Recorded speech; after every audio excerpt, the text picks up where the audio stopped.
There is a moment in every tortilla that either happens or it does not. The puff.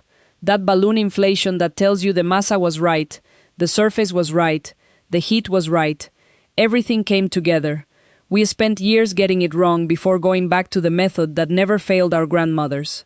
Today we run the test. 3 cooking surfaces, 1 masa, 1 question.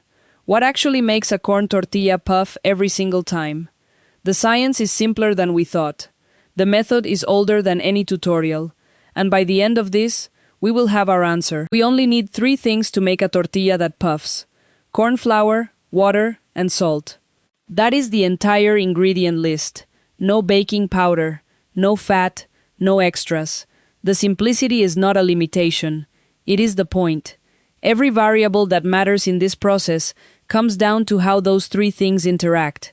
And the most important of those variables is one that most modern recipes mention once and then move past. Moisture. The amount of water in your masa is not a detail. It is the whole game.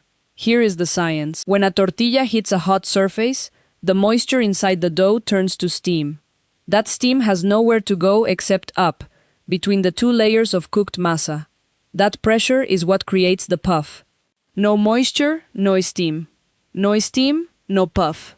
It does not matter how hot your surface is. It does not matter how flat your pan is, or how evenly your heat distributes. If the dough is dry when it goes on, the tortilla will stay flat. That is not a surface problem. That is a masa problem. And that is where we start. For 1 cup of corn flour, we add between 0.25 and 0.35% salt, which in practice works out to about a 1/4 teaspoon. We mix that into the dry flour first, for a minute or 2, before any water goes in. Then we add water gradually. In total, we should not need more than 80% water relative to the flour, but the right amount will depend on the brand we are using and where we live. Here, in a dry climate, we often need to go closer to that 80% ceiling. In a humid place like southern Mexico, 70% can be enough. We start with a 1/4 cup and add little by little until we reach what feels like a wettish Play-Doh. Soft, pliable, no sticking to the hands, no crumbling at the edges. The way we know the masa is ready is simple. We grab a small ball, press it flat between our palms, and look at the edges. If the edges crack, we need more water. If the edges are smooth and the disc holds together without splitting, we are ready. That test takes 5 seconds and it tells us everything. We do not skip it. Something we do to speed up the process is roll all the balls first before we start cooking. We place them in the bowl together, cover them, and let them rest for at least 20 minutes so the moisture can distribute evenly through the dough. The downside is that the surface of each ball can begin to dry out while it waits, so we keep a small cup of water nearby. Just before each ball goes into the press, we wet our hands lightly and work the ball for a few seconds to rehydrate the surface. This matters more in dry climates. In humid ones, the balls hold their moisture longer. Now, and this is important, we are setting 1 ball aside right now. Not to cook, to keep dry. We are going to let it sit out, uncovered, while we work through the rest of this. By the time we get to the end, that ball is going to show us something that no amount of explanation does as well as a direct demonstration. We will come back to it. Once the masa is ready and the balls are resting, we move to pressing. We place each ball between 2 pieces of parchment paper, or in our case, a cut-open Ziploc bag, which works just as well and there is no reason to feel otherwise about using it. We press until the tortilla is thin but not so thin that it tears when we peel it from the plastic. With a cast iron press, a moderate amount of force is enough. With a lighter press, we lean into it a little more. What we are looking for when we peel it back is a disc with no cracks along the edges. Smooth edges mean the masa is moist enough.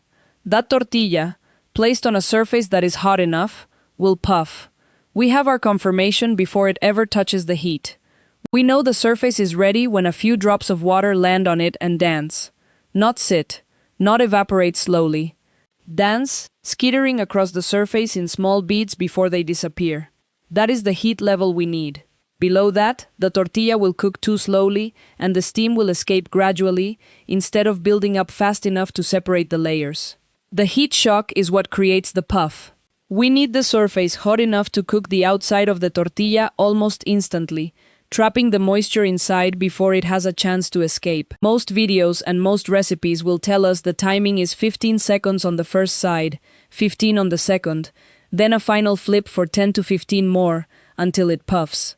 However, that number assumes a cooking surface with perfectly even heat distribution and full contact with the tortilla at every point.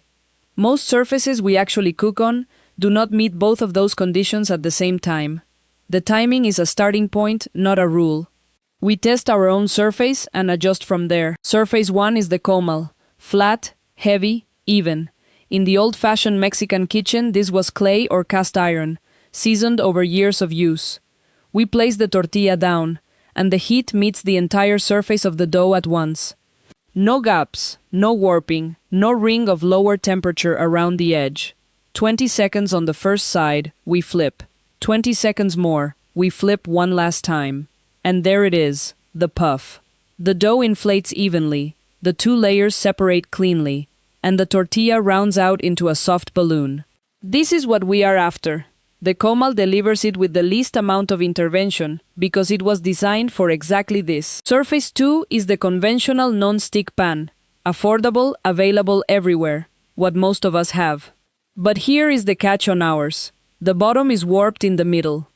So when the tortilla sits on it, the center of the pan is not in full contact with the heat source, and the edges of the tortilla get more direct heat than the center. The result is uneven cooking, uneven steam buildup, and a tortilla that refuses to puff the way it should. One side browns before the other side is ready, resulting in a flat, slightly embarrassing outcome. The fix is a spatula or a folded kitchen towel. We press down gently on the last flip to force the contact and push the steam to build. It works. It is just more work than it should be, and we should not feel bad about using the tool. Surface 3 is a flat induction cooker with a stainless steel pan that has no warp. The heat is controlled, the contact is consistent, and when both of those conditions are met, the puff happens reliably. The downside on ours is that even set to the same level, the pan can overheat if we leave it unattended between tortillas. So we move the dial up to 5 to get the heat where we need it, down to 3 to let the pan settle, back up when we are ready for the next one. We keep an eye on it. That is the only ask. Now we come back to the ball we set aside at the beginning. It has been sitting out this whole time, uncovered, drying. We press it, and even now, with a good press and smooth enough edges, it looks acceptable. We place it on our best surface, the one that just gave us a perfect puff. We wait. Nothing happens. The tortilla cooks. It browns. It does not puff. Not even close. Because there is no moisture left inside to turn to steam. No steam, no pressure, no puff. The surface did not fail. The dough failed. That is the whole lesson in one demonstration. So here is what we know. Moist masa, soft, crack-free edges, wettish and pliable, is the non-negotiable variable. A crack-free press on a thin but intact disc is the confirmation that the masa is ready. A flat, even cooking surface with full contact and enough heat to create the shock reaction is what triggers the puff. And in a dry climate, we add more water. In a humid one, we add less. We test the edges before every press, and we keep a cup of water nearby the whole time. Spatula, towel, Ziploc bag, we use every tool available. The old-fashioned method was never precious about equipment. It was precise about the dough. Now we know why. Go make them puff.